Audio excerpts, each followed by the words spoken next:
बच्चों, आज हम अभ्यास सागर पुस्तक का पाठ 8 एवरेस्ट की चुनौती करेंगे।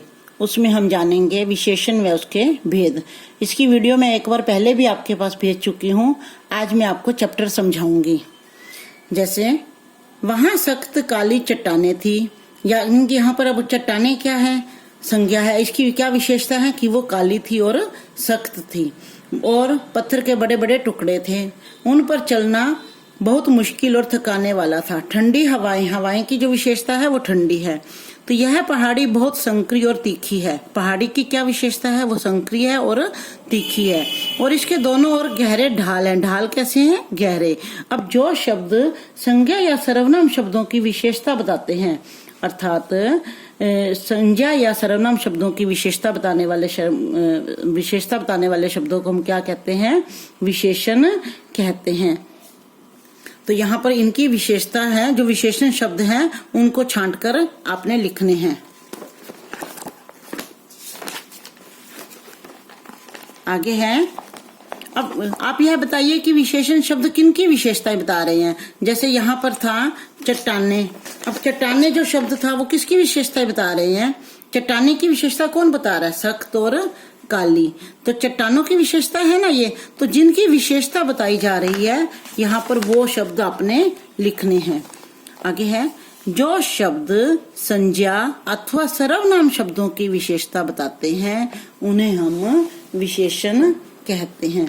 और विशेषण शब्द जिनकी विशेषता बताते हैं, विशेषण शब्द जिनकी विशेषता यानी कि संज्ञा या सर्वनाम की जिनकी भी विशेषता बताते हैं उन्हें क्या बोला जाता है, विशेष्य। उन्हें विशेष्य बोला जाता है। आगे है, नीचे दिए गए शब्दों में से विशेषण और विशेष्य अलग करके लिखिए। अब यहाँ पर विशेषण अलग करके लिखना है और विशेष्य अलग करके लिखना है। जैसे सर्वोच्च पर्वत शिखर। पर्वत शिखर क्या है, विशेष्य है, संज्ञा है। तो संज्ञा की विशेषता कौन बता रहे हैं, सर्वोच्च बता रहा है, विशेषण बता रहा है। ठीक है ना।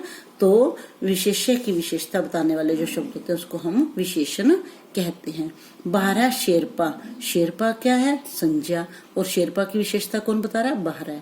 तो यहाँ पर विशेषण क्या है, 12 और विशेष्य है शेरपा। ऐसे ही काली चट्टाने। चट्टाने है विशेष्य और विशेष्य की विशेषता बताने वाले शब्द काली जो है वो है विशेषण। आगे है, नीचे दिए गए वाक्यों में से उचित विशेषण शब्द भरते हुए उन्हें पूरा कीजिए। अब नीचे वाक्य दिए गए इसमें से उचित विशेषण शब्द भरना है। जैसे सुरेखा डैश लड़की है। तो लड़की की क्या विशेषता है, सुंदर लड़की भी हो सकती है, अच्छी लड़की भी हो सकती है, कुछ भी आप लिख सकते हो। इनकी विशेषता बतानी है हमने लड़की की।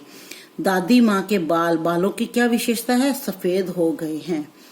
लड़का राम का मित्र है। कौन सा लड़का राम का मित्र है, वह। इसमें सार्वनामिक विशेषण है, वह लड़का राम का मित्र है।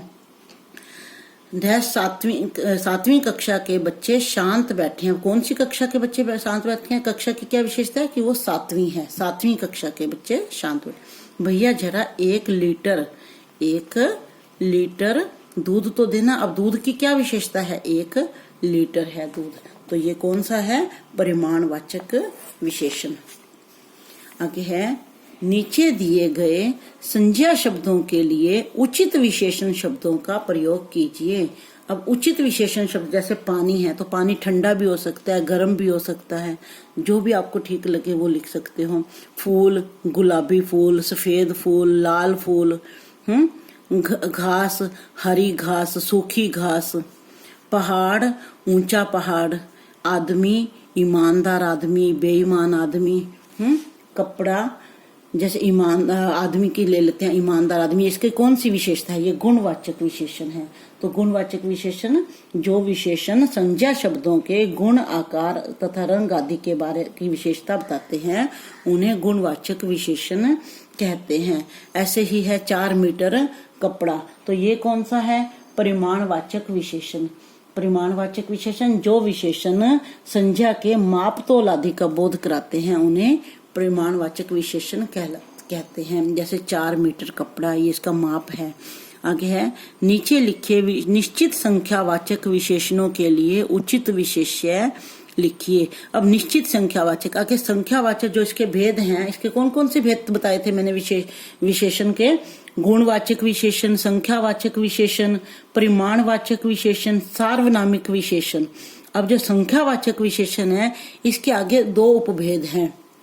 तो दो उपभेद कौन कौन से हैं? निश्चित संख्यावाचक विशेषण और अनिश्चित संख्यावाचक विशेषण। इसी तरह से परिमाणवाचक विशेषण के भी दो उपभेद हैं, निश्चित परिमाणवाचक विशेषण और अनिश्चित परिमाणवाचक विशेषण।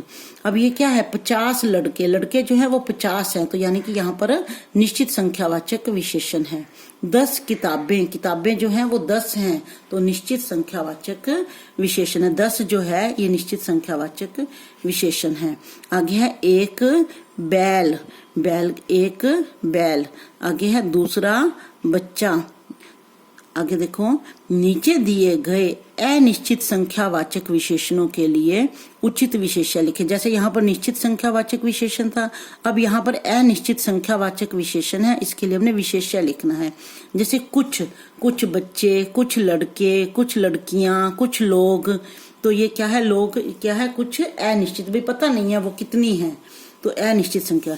अनेक चीजें, भी चीजें हैं लेकिन पता नहीं है वो कितनी है, बहुत सारी हैं, तो ये क्या है? अनिश्चित संख्यावाचक। थोड़ी लड़कियां, लड़कियां जो हैं वो थोड़ी हैं। बच्चे, सब बच्चे, तो सब बच्चे यानी कि सब लड़के, कुछ भी लिख सकते हैं, तो यानी कि ये क्या है? अनिश्चित संख्यावाचक विशेषण। आगे है प्रश्न नंबर 9, नीचे दिए गए निश्चित परिमाणवाचक विशेषणों के लिए उचित विशेष्य लिखिए। अब जैसे निश्चित संख्यावाचक था, अब ऐसे ही निश्चित परिमाणवाचक है। और परिमाणवाचक विशेषण क्या है? जिन विशेषण शब्दों से संज्ञा या सर्वनाम की निश्चित परिमाण का बोध होता है, मापतोल का बोध होता है, उसे हम निश्चित परिमाणवाचक विशेषण कहते हैं। जैसे 2 सेर चावल, चावल जो है वो 2 किलो हैं। लीटर, लीटर जो दूध होता है, लिक्विड जो होता है, उसको हम मापते हैं, उसको हम तोलते नहीं है। 5 लीटर दूध। 4 मीटर कपड़ा, अब कपड़ा क्या है? इसको हम मापते हैं। ऐसे ही 1 टन अनाज, अनाज को हम क्या करते हैं? तोलते हैं। तो ये क्या है? निश्चित परिमाणवाचक विशेषण। आगे क्या है? नीचे लिखे अनिश्चित परिमाणवाचक विशेषणों के लिए उचित विशेष्य लिखिए। अब अनिश्चित परिमाणवाचक विशेषण कौन से होते हैं?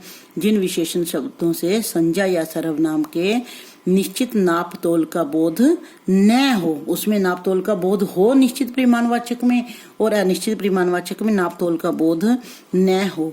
तो जैसे थोड़ा दूध, दूध है थोड़ा है लेकिन पता नहीं है कितना है। सब्जियां सारी, पानी कम, कपड़ा अधिक।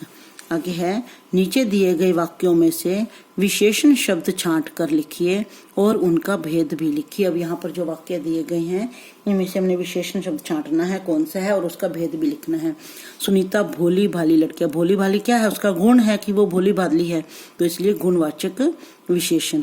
कक्षा में 3 बच्चे बैठे हैं। बच्चे क्या है? 3 है, पता है हमें 3 बैठे हैं, तो निश्चित संख्यावाचक विशेषण।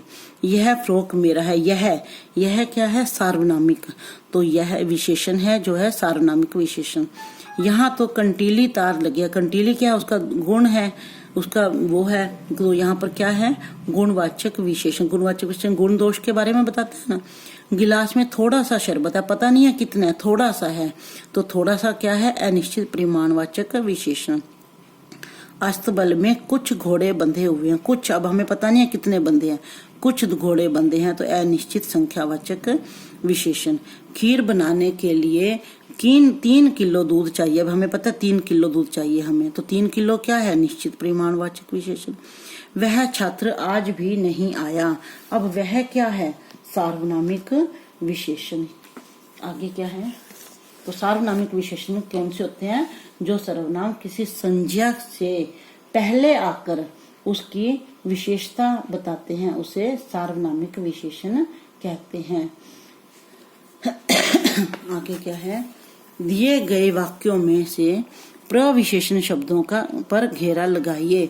अब प्रविशेषण शब्द जो है देखिए, बाप रे बाप, सांप तो बड़ा भयानक था। एक तो भयानक है, अब भयानक की भी विशेषता बता रहे हैं कि वो बड़ा भयानक था, तो जो विशेषण की भी विशेषता बताते हैं उसे हम प्रविशेषण कहते हैं।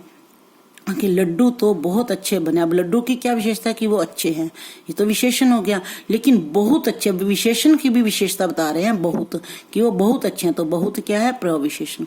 7वीं कक्षा के बच्चे कुशल, कुशल की भी विशेषता है अधिक कुशल, तो अधिक क्या है? प्रविशेषण।